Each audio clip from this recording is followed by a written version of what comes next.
जय हिंद साथियों। आज हम लोग बात करने वाले हैं औपचारिक और अनौपचारिक तर्क दोष के विषय में। और इससे पहले आप लोगों को एक बात बता दे रहा हूं कि आप लोगों का जो एग्जाम है वो अत्यंत निकट आ गया है।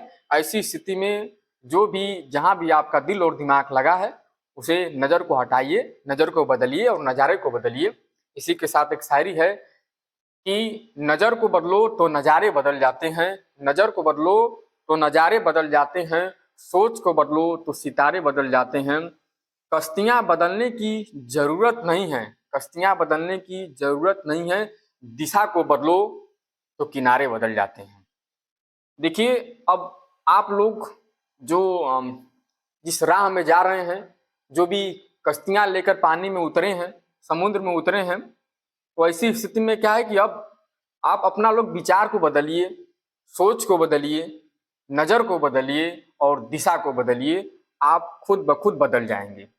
और तैयारी कीजिए। और साथ ही साथ अगर कोई प्रॉब्लम हो, कोई दिक्कत हो पढ़ने लिखने में या फिर अन्य भी कोई प्रकार की समस्या हो तो आप लोग साझा कर सकते हैं हमसे एक मित्र की तरफ।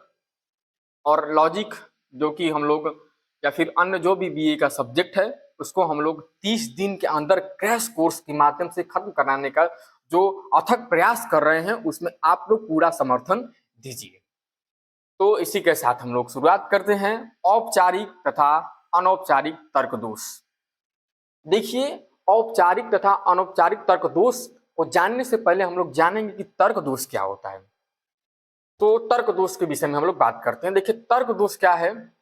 जब हम किसी पद या प्रतीक की परिभाषा करते हैं और उसके तर्क में, उसके तार्किक क्षमता में, उसकी तार्किक योग्यता में, तार्किक युक्तियों में जो दोष उत्पन्न होता है वैसे दोष को हम लोग तर्क दोष कहते हैं। और ये तर्क दोष दो प्रकार का होता है। एक हो जाएगा आपका औपचारिक तर्क दोष और दूसरा हो जाएगा अनौपचारिक तर्क दोष। अब हम लोग बात करेंगे कि औपचारिक तर्क दोष क्या होता है और अनौपचारिक तर्क दोष क्या होता है। तो चलिए बात करते हैं औपचारिक दोष पर। देखिए, औपचारिक तर्क दोष को आकारगत तर्क दोष भी कहते हैं। आकारगत तर्क दोष का संबंध जो होता है वो प्रमुख रूप से भाषा के प्रमुख रूप से वाक्यों की सिद्धांत से संबंध होता है, संबंध रखता है। जैसे यह दोष कब उत्पन्न होगा? तो जब हम तार्किक नियमों का उल्लंघन करेंगे वैसी स्थिति में हमारे सामने औपचारिक तर्क दोष उत्पन्न हो जाएगा।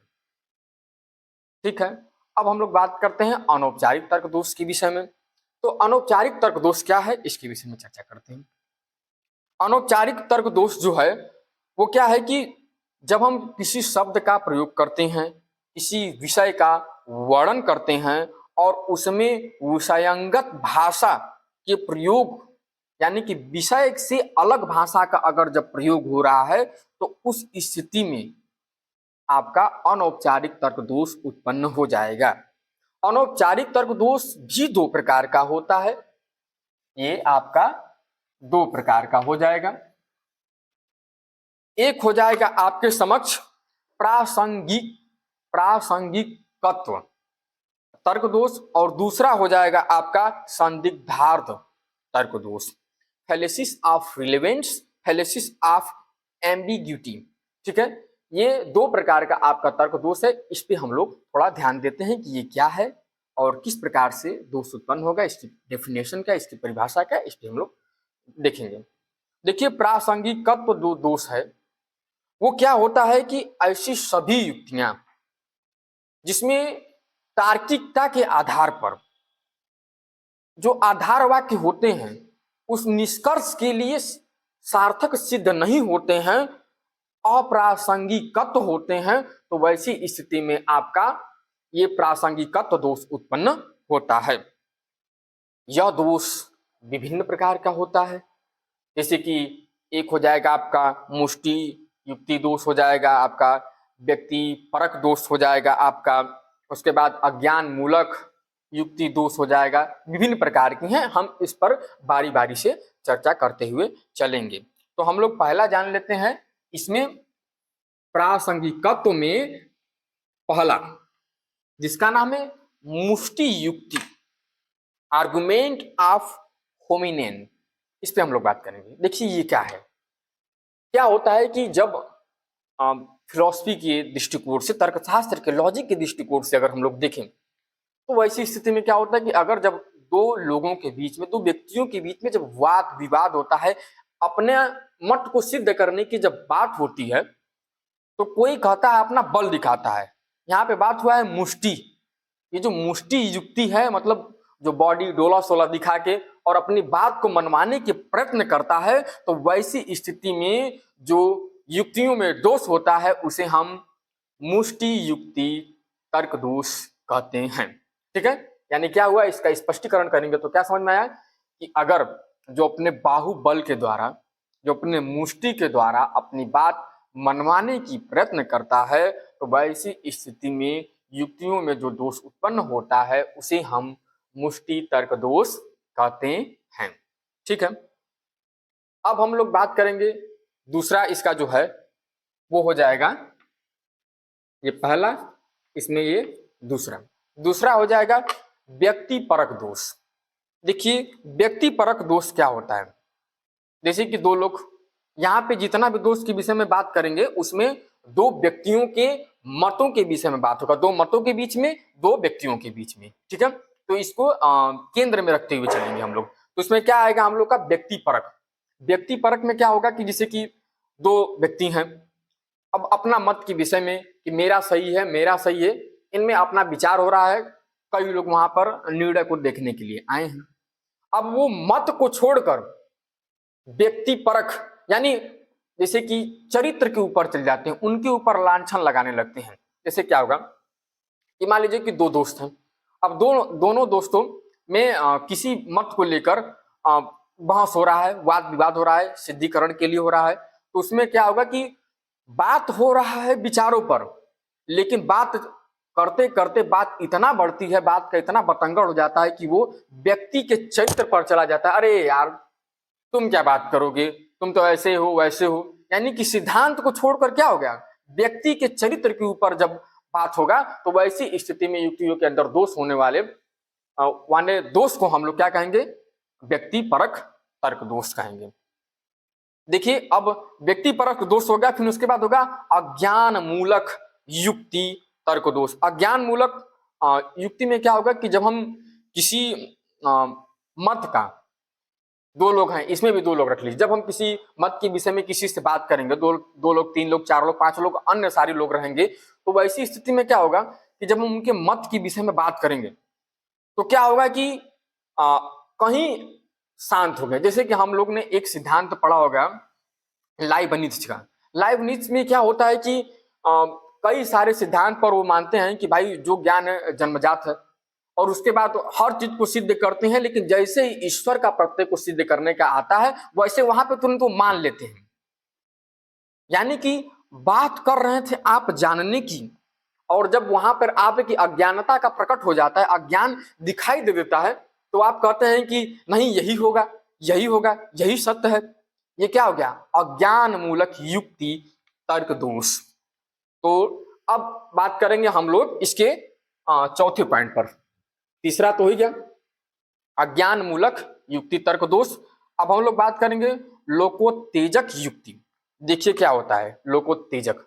पहला बात करते हैं कि इसका संधि विच्छेद कर लेते हैं। लोक धन उत्तेजक, यानी कि लोगों को उत्तेजित करके और जो अपनी बात मनवाए, अपनी राय को मनवावे, ऐसी स्थिति में क्या हो जाएगा, लोकोत्तेजक तर्क दोष उत्पन्न होगा।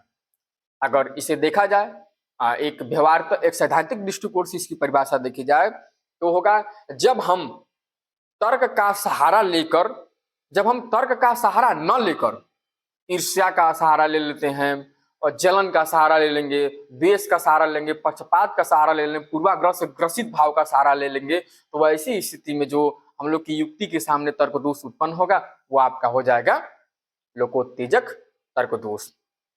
कुल मिलाजुला के कहने का तात्पर्य है कि अगर बात हो रहा है तो वहां पे भावों को उत्तेजित करके, और उसके बाद उसको जैसे होता है ना कि मोटिवेशन वाले जो होते हैं वो मोटिवेट करके मार्केटिंग वाला जो व्यवस्था टाइट कर लेते हैं, और फिर अंततः में जाकर क्या होता है कि भाई न उनके हाथ कुछ मिला न उनके हाथ कुछ मिला।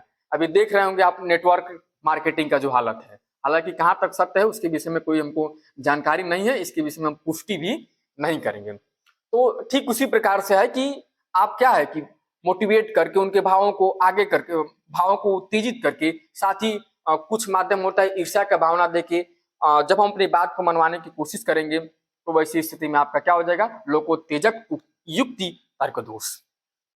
अब देखिए इसको थोड़ा सा फिर से समझते हैं। जैसे पाकिस्तान वाला मामला लेते हैं।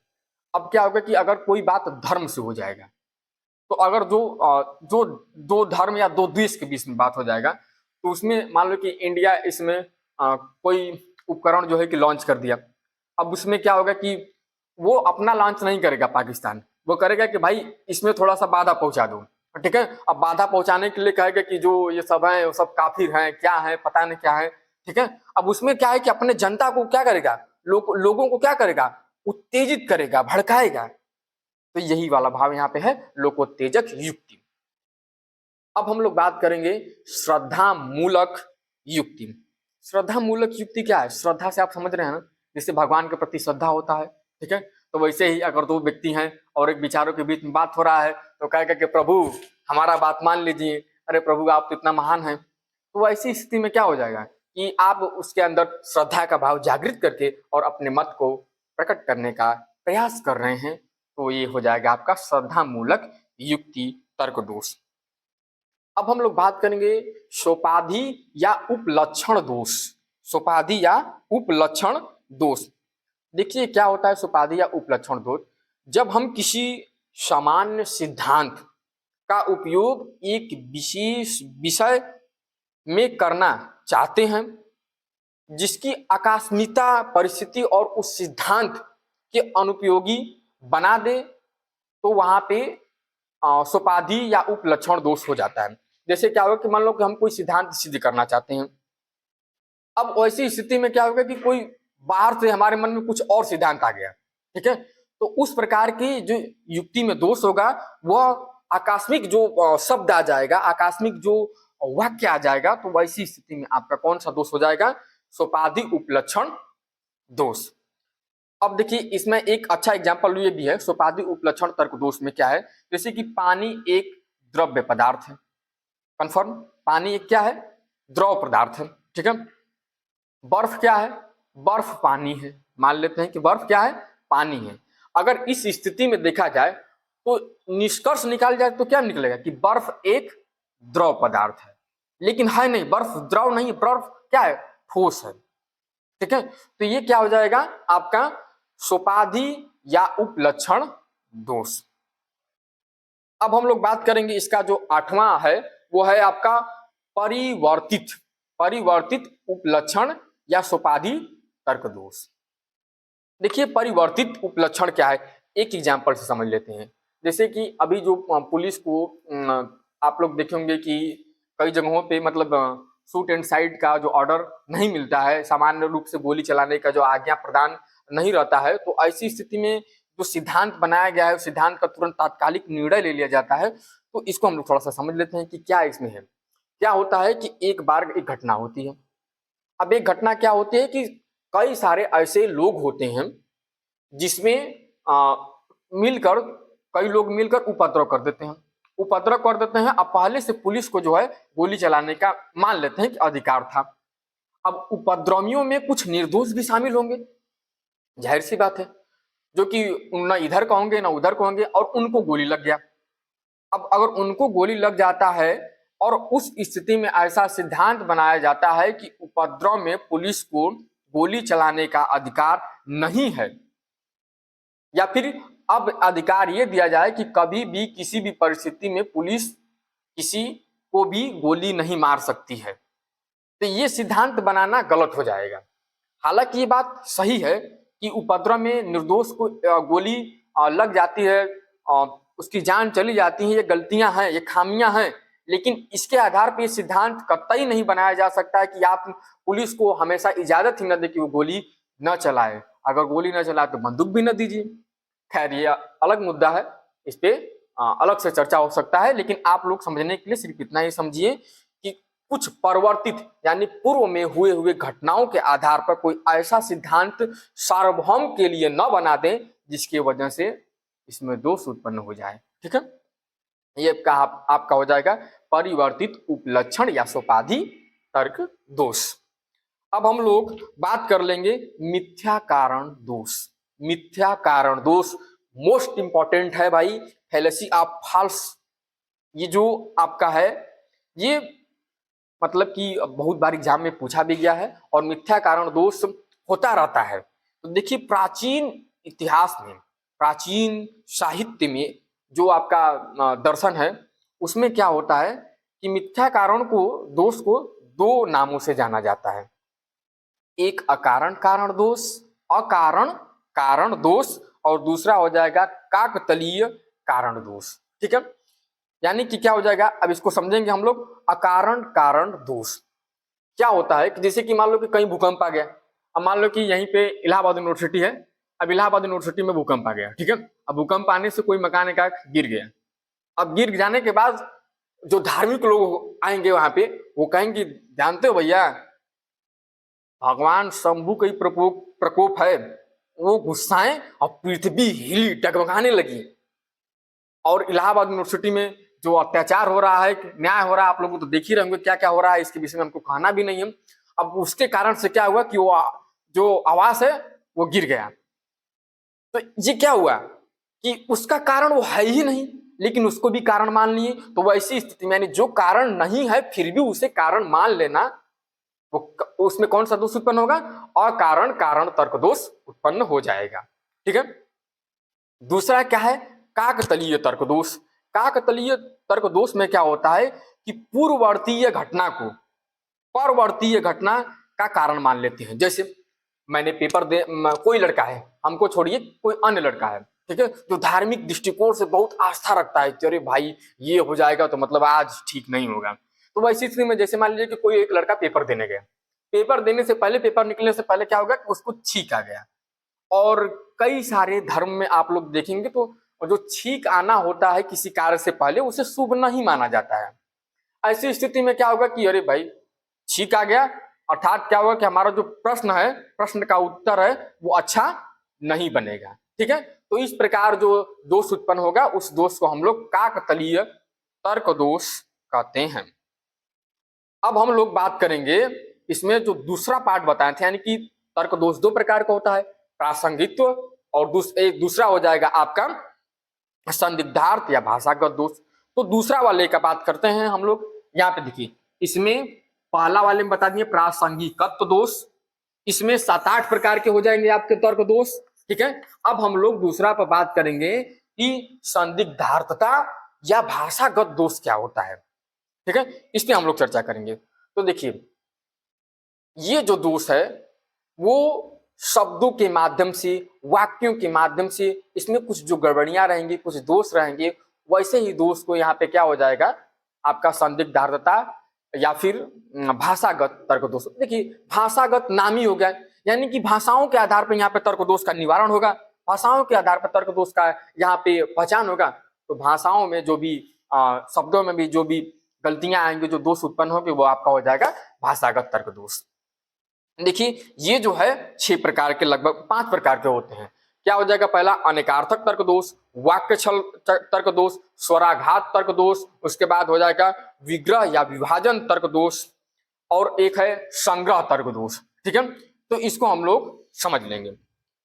अनेकार्थक तर्क दोष क्या होता है, अनेकार्थक इसका पहला पार्ट है।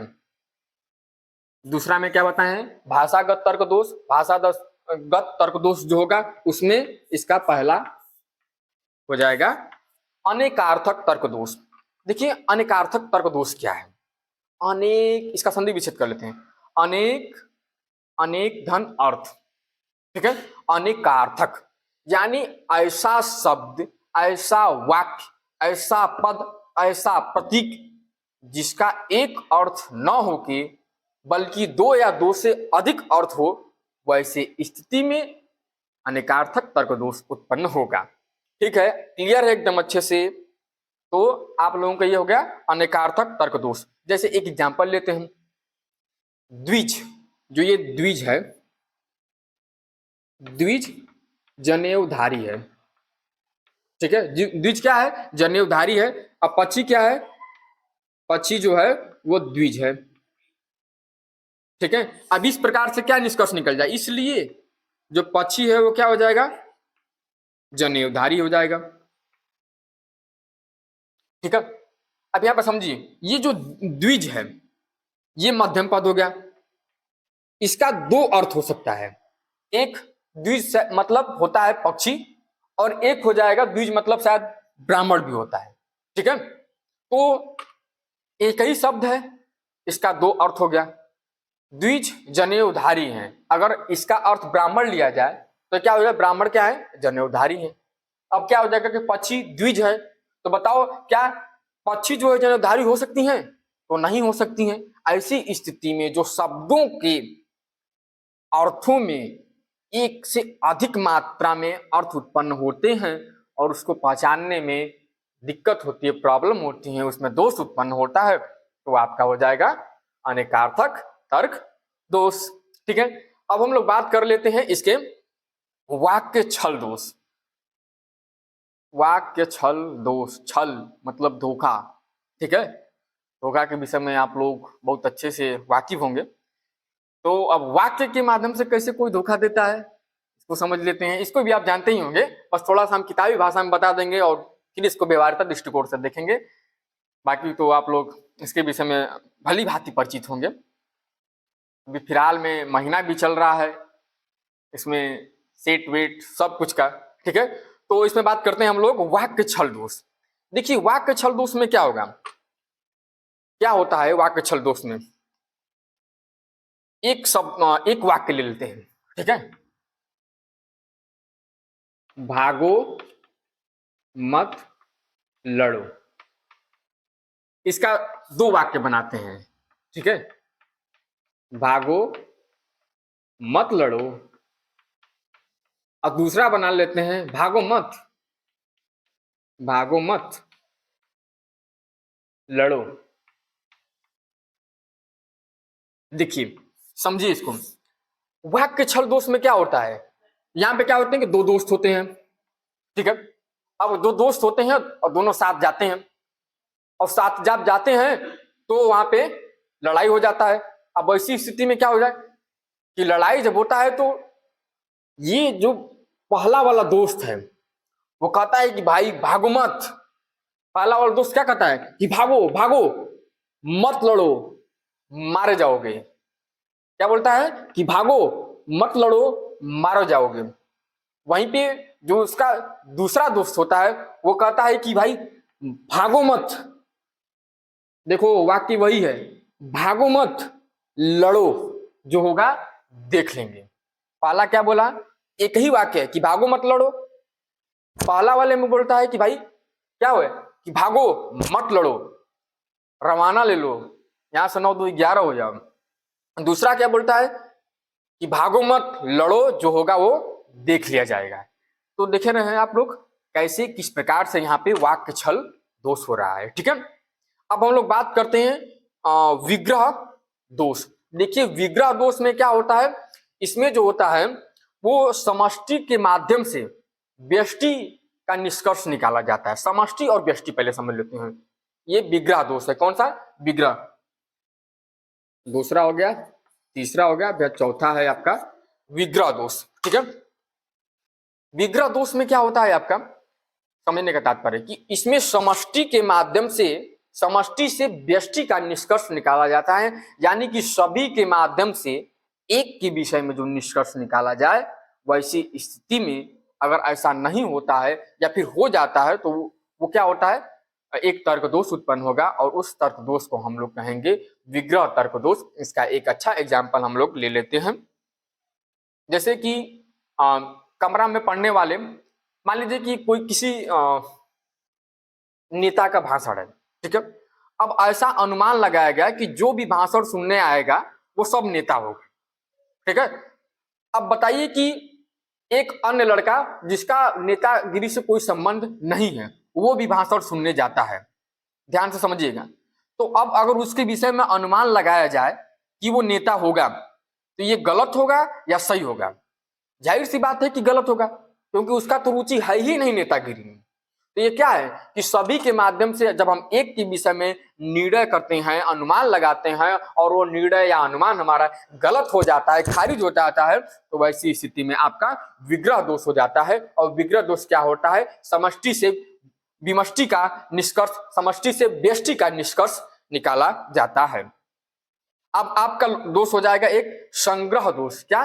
संग्रह दोष। संग्रह दोष में क्या है? बस इसका उल्टा हो जाएगा, व्यष्टि से समष्टि का निष्कर्ष निकाला जाएगा, यानी कि एक के माध्यम से सभी के विषय में निष्कर्ष निकाला जाएगा। जैसे प्रति व्यक्ति अपना सुख चाहता है, एक व्यक्ति के विषय में बात हुआ, अब सभी के विषय में कैसे बात होगा? जब प्रति व्यक्ति अपना सुख चाहता है तो यहाँ पे क्या हो जाएगा कि 10 व्यक्ति को खड़ा करो, अब 10 को बोलो कि तुम भी अपना सुख चाहते हो, तुम भी अपना सुख चाहते हो, तुम भी अपना सुख चाहते हो। 10 बोलेंगे, 10 बार सब अपना सुख चाहते हैं। ये तो ठीक है कि सब अपना सुख चाहते हैं, लेकिन अगर इसका ये बोल दिया जाए कि सभी सबका सुख चाहते हैं तो ये गलत हो जाएगा। यानी कि आप ये नहीं कह सकते हैं कि प्रत्येक व्यक्ति जब वो अपना सुख चाहता है, वो अगर उसमें शामिल होगा और उसके आधार पर हम लोग सभी व्यक्तियों के विषय में यह अंदाजा लगाएंगे कि सभी व्यक्ति सबका सुख चाहते हैं। ठीक है, तो ये आपका जो है औपचारिक और अनौपचारिक जो परिभाषा है, फिर परिभाषा तर्क दोष है। उसके बाद हम लोग क्या होगा कि इसके विषय में हम लोग चर्चा कर लिए, और साथ ही साथ हम लोग जान लिए कि क्या होता है तर्क दोष। तर्क दोष एक बार शॉर्ट टाइम रिविजन करा देते हैं। ठीक है, देखिए तर्क दोष हो गया। तर्क दोष 2 प्रकार के, औपचारिक और अनौपचारिक तर्क दोष। अब क्या होता है, अनौपचारिक के विषय में बात करना है, क्योंकि डिटेल से इसी में हमको इसको ही पढ़ना है, क्योंकि हमारे पाठ्यक्रम में अनौपचारिक पर ही ज्यादा ध्यान देना है। ठीक है, तो उसमें क्या होगा, अनौपचारिक 2 प्रकार का हो जाएगा, एक प्रासंगिकत्व तर्क दोष हो जाएगा और दूसरा भाषागत तर्क दोष हो जाएगा। और फिर उसके बाद प्रासंगिकत्व दोष भी लगभग 7 से 8 प्रकार का हो जाएगा, जैसे कि मिथ्या कारण दोष हो जाएगा अनेक, और उसके बाद विभिन्न प्रकार के दोष हैं जो कि आप लोगों के साथ मैंने चर्चा किया। साथ ही इसमें जो आपका हो जाएगा भाषागत तर्क दोष में तो स्वराघात तर्क दोष हो जाएगा, उसके बाद आपका हो जाएगा विग्रह तर्क दोष हो जाएगा, संग्रह तर्क दोष हो जाएगा, आपका अनेकार्थक तर्क दोष हो जाएगा, इत्यादि विभिन्न प्रकार के जो तर्क दोष है उस पर हम लोगों ने विस्तृत से चर्चा कर लिया है। उम्मीद है कि आप लोगों का जो पढ़ाई है वो अच्छे से चल रहा होगा, और साथ ही अगर जिसका अच्छे से नहीं चल रहा है भाई वो रफ्तार कीजिए, और हम लोगों ने अपने जो भी टीम है उसके माध्यम से आप लोगों का सहयोग देने के लिए पूरा मन बना लिया है। और इसीलिए इसको ध्यान में रखते हुए हम लोगों ने क्या है कि क्रैश कोर्स भी जारी कर दिया है, जिसको हम लोग लगभग 30 दिन के अंदर ही आप लोगों का, यानी कि बीए के सभी विषयों का, पाठ्यक्रमों का, यूनिटों का, बिंदुओं का, जो भी एग्जाम के दृष्टिकोण से महत्वपूर्ण है, उसको हम लोग क्रैश कोर्स के माध्यम से मात्र 30 दिन के अंदर खत्म कराएंगे, और वो भी शानदार लेक्चर के साथ। तो उम्मीद है कि आप लोगों को ये लेक्चर पसंद आ रहा होगा। इसी के साथ आप लोगों से मैं अलविदा लेना चाहूंगा। जय हिंद।